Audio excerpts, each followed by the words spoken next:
China is preparing for war. Preparing for war not because China wants war, but China knows that in order to avoid war, you must be prepared for war. So there's a famous line in Sun Tzu Bing Fa, The Art of War, which says, 无事其不攻，是无有所不可知攻也. In other words, do not plan on the assumption that the other side will not attack.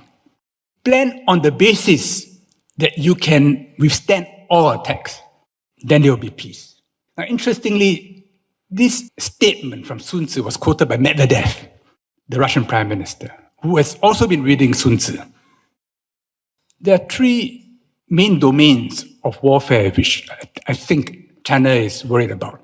Now, I don't belong to the Five Eyes. I'm not in government, so I'm just watching and trying to understand and make sense of what I read and see. One is, of course, nuclear warfare. China says it will not be the first to use nuclear weapons. So it must have a deterrent capability. The US has been quite determined to deny China a counter-strike capability.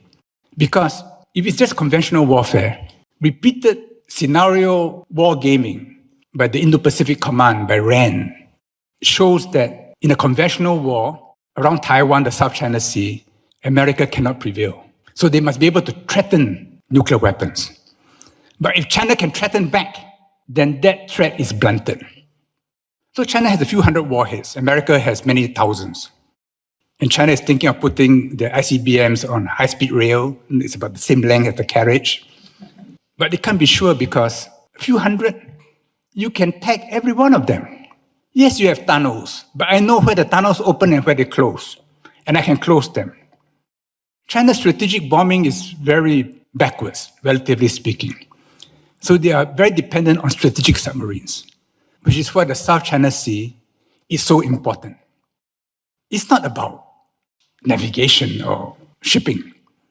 At the core of it are nuclear submarines.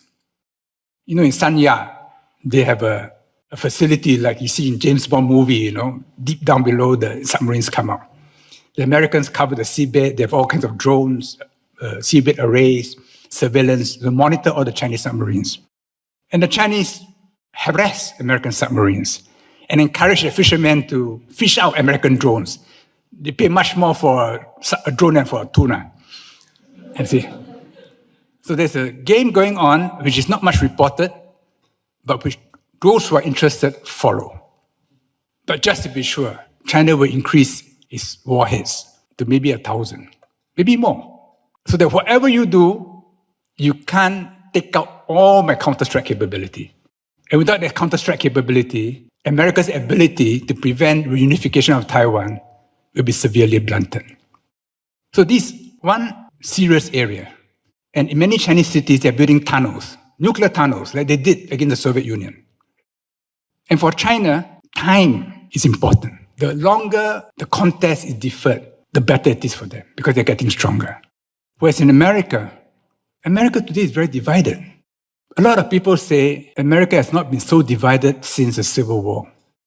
The Civil War was settled not by negotiation, not by one-table conversations. It was settled by violence, terrible violence. So this period which America is going through now, where every institution has been weaponized and politicized, including the Supreme Court, is creating very deep divisions. To me, the greatest uncertainty in the world today is U.S. politics. It's not U.S. China relations. For China, the big issue is Taiwan.